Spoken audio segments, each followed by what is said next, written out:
Our protagonist's last life didn't end on a good note. He lay dying on the floor while his girlfriend got in bed with another guy. He lived in a world where the apocalypse had descended, and resources were more important than the lives of other people. But that's not going to be where things end for him. After his death, he gets reborn with the opportunity to rewrite his horrible life and take revenge on the people that once put him down. The world is already falling into chaos as a volcano erupts right in the center of a large city. A commercial bus races through the city carrying a few dozen people. A few days ago, the underwater eruption of Mount Fuji caused a massive earthquake that sent tens of thousands of people to their deaths. Today, even a smaller city has to be evacuated because of how intense the disasters are becoming. Through the streets of this city, a bus speeds towards the evacuation location. Inside the bus, a woman realizes that she was in such a rush to enter the bus that she didn't bring any evacuation supplies. Because of that, she will have to buy new things in Jiangnan City. The man beside her asks if she has seen the news. The goods in the Walmart and alley warehouses in Jiangnan City have all been moved. In fact, that's old news because today, Dongming Lake in Shancheng dried up, and the Darundong warehouse has been emptied too. The woman speculates that the total value of all these supplies could be in the hundreds of billions, but it is in fact in the trillions. Another man behind her confirms that the loss of supplies and various natural disasters are just the surface of everything that's happening. The truth is that the world is coming to an end. The people on the bus are frightened by the sudden thought, but they don't seem to believe the strange guy. One of them even says that he's actually looking forward to the end of the world. In that scenario, all living beings will become equal. However, that's not true. The strange guy knows that even at the end of the world, there is no day when all living beings become equal. That's because he has personally experienced the end of the world himself in a previous life. Buildings were destroyed, and everything that humanity built was erased. On top of that, giant monsters roamed the land, and everything was completely hopeless. In his last life, he was just an ordinary delivery man who was as surprised about the apocalypse happening as anyone else. When the world began to end, there was an abnormal release of solar energy, and it changed multiple things. The atmospheric temperature rose sharply, crustal movements occurred frequently, and monsters hidden underground also came to the surface. Thanks to that, the whole world changed. And in a new world, there is a new order. The extreme scarcity of supplies, even if it's just for a packet of instant noodles, ham sausage, or a block of ice, caused people to give up everything they had. This guy is different from everyone else because he has seen everything for himself. His name is Su Chen, and he was reborn 1 month before the start of the apocalypse after dying in his previous life. Thanks to that, he has all the experience, and now he can plan ahead of time to live the best life he can. While he's thinking, the woman from earlier walks up to him to talk. What he said scared her a bit, and she's now looking for someone to be with her during this entire thing. Unfortunately for her, that person isn't going to be him, because he has more important things to do. He leaves her alone and steps off the bus once it gets to his destination. He doesn't need people holding him back when he knows that what's most important in the apocalypse is an abundance of supplies. In his last life, he wasted a lot of time searching for supplies, so this time, he needs to be prepared in advance. He has his eyes set on the warehouse he works in as a delivery man. He grabs his work jacket from a hanger by the door and heads into the storage room. A coworker by the door informs him that being 21 seconds late means that he will have half a day's salary deducted from his salary. The guy apologizes and heads into the warehouse to clear it out for himself. In his last life, when the apocalypse came, the boss of this warehouse ran away in advance, and his annual salary went down the drain. So these supplies are going to be his compensation. To take them all for himself, he activates a power of his called space. This spatial ability allows him to put everything around him into a super large cubic space, with dimensions of tens of thousands of meters in length, width, and height according to his will. The space unfolds in the warehouse, and he's able to grab lots of supplies, including rice, cooking oil, meat, and other foodstuffs. Everything, including the shelving itself, gets stored in his space. Thanks to this, he manages to purchase a large number of supplies for $0. And thanks to this ability, he was able to dry up 2 entire lakes and plunder several cities that were destined to be destroyed thanks to the apocalypse. Back in his past life, even a packet of instant noodles was a luxury. But thanks to his spatial ability, he's able to store several tons of fresh food in frozen time, meaning that the food remains fresh no matter how long it's kept in there. He finally won't have to eat dirt in the apocalypse to survive like in his previous life. After collecting all the samples, he can finally breathe a sigh of relief, knowing that he's not going to suffer in this new life. While he's checking on all the supplies he'd managed to gather, 3 men walk into the storage area to start clearing out all the supplies. They are all surprised to see the place has been completely emptied and turned into nothing but a massive hall. There's no one else there but the strange guy standing in the center, so they ask him what happened to all the supplies that were in the storage area. He immediately tells them that he has taken everything for himself. The men are surprised by his nonchalant admission, and they rush to catch him, but he easily uses his powers to dodge out of the building and remarks that he won't be late anymore since he's quitting. Then he just barely teleports away before one of the men can grab him. The three men are left desperately searching the area for him, but he has completely disappeared. Outside the warehouse, a portal opens up close to the ground, and the man backflips out of it and lands safely in an alleyway between the buildings. This second ability is called Space Jump, and it allows him to move within a 3-meter space whenever he wants. In the apocalypse, this ability allowed him to enter abandoned buildings to find supplies and safely escape from dangerous situations. Even in the face of mutant beasts, his Space Jump ability saved his life in crucial moments. With that out of the way, his zero-cost shopping mission is now complete. He throws his work jacket into the air and starts walking away from the warehouse. Suddenly, his phone vibrates, and he pulls it out of his pocket to see an emergency broadcast message. It informs him that the Earth is currently experiencing intense movement, causing localized natural disasters to appear all around the area.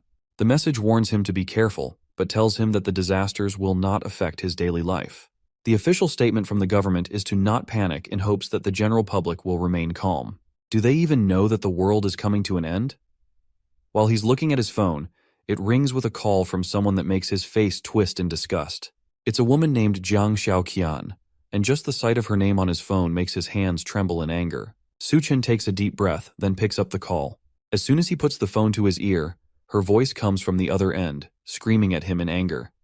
He has not talked to her for a long time, and she is angry that he disappeared without letting her know. He even put his house on sale with his real estate agent. She asks our protagonist if he really thinks that he will find a woman willing to be with him after selling his house. The woman on the other end is his fiancée, Xiao Qian, and she isn't someone he's very interested in talking to. On her side of the line, she's applying lipstick after just being done cheating on him with another man. While another man named Xiao Yu relaxes on the bed behind her, she continues insulting Su Chen through the phone, asking him if he remembers his responsibility as a man. He may not care about the house, but she's still a woman, and she wants him to give her the house as a gift so she can feel more secure with him. After she's done talking, he asks if she's done with her rant and if there's anything else she wants to say. His attitude towards her makes her even more annoyed, and she decides to give him one more chance to come back and transfer the ownership of the house to her. If he doesn't do that, then she will refuse to marry him. She tells him that she's on her way back to Chengdu, and that she hopes they will talk more when she gets there, but he ends the call without answering her. Xiaoqian spent 5 years with him in the apocalypse in his past life. He searched everywhere for supplies to feed her and brought her to a safe house, where he continued to take care of her. If it wasn't for him, she would have starved to death and died in the middle of the end of the world. Yet, even with that, she cheated on him multiple times with a violent man that beat Su Chen on multiple occasions, anytime he came back empty-handed. Xiao Yu also accused him of hiding all the good things from them and keeping it to himself. One day, Xiao Yu killed Su Chen in the very safe house where he took care of Xiaoqian right in front of her, then fooled around with her right in front of his dead body, all while calling him useless. She didn't seem to care, and told Xiao Yu that Su Chen died because he was incompetent, all while he slowly died in the corner and watched it happen with his last breath. He was wronged by her in his last life, and he made the mistake of entrusting her with his life once before. But this time, both Jiang Xiaoqian and the man she cheated on him with, Xiao Yu, are going to pay the price for everything they did to him. Our protagonist will make sure that they won't die easily, and that they'll experience the pain they put him through 100 times over. His hand shakes in anger at the thought of what they did to him, but he takes a deep breath and calms himself down. For now, he needs to continue his quest of finding enough supplies to survive through the apocalypse.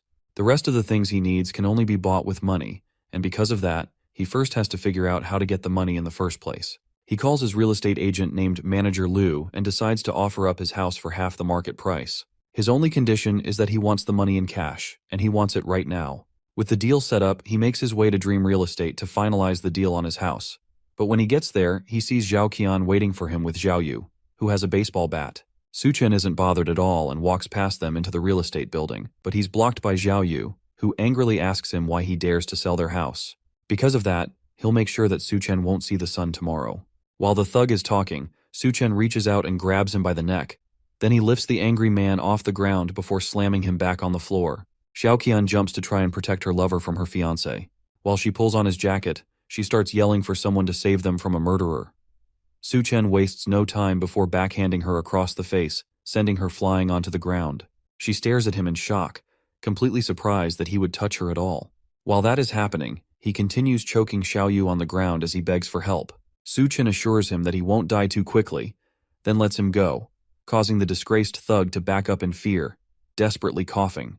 Xiaoqian goes to check on her injured lover while Su Chen steps past both of them and continues into the office. Xiaoqian still hasn't learned her lesson and orders Su Chen to kneel down and apologize quickly while she's not yet angry. If he doesn't do that, she threatens not to marry him again. However, her empty threats are stopped once he turns around and glares at them.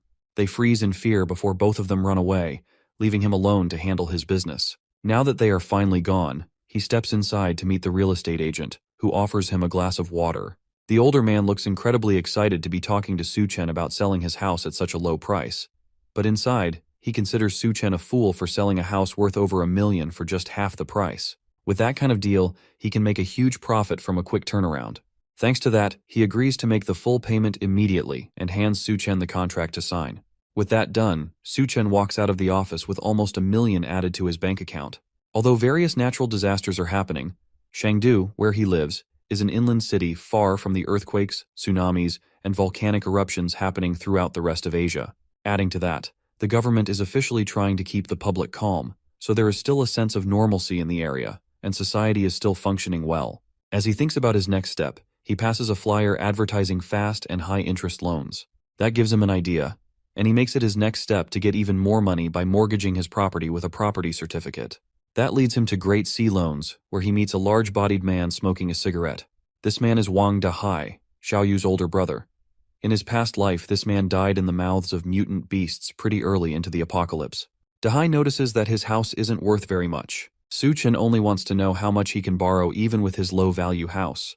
The big-bodied man offers $500,000 for the property, as long as he also leaves the property certificate with him as a show of faith. Su Chen demands an extra $100,000 be paid to him immediately, and they will have a deal. He slams the property certificate on the table and stares straight at the man in front of him, while also promising to gather the money in a week. That way, he can make a profit from their exchange and pay everything back at once.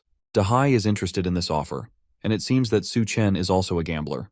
As long as he's involved in the trade and there could be a profit, Dahai thinks he might even sell his own parents.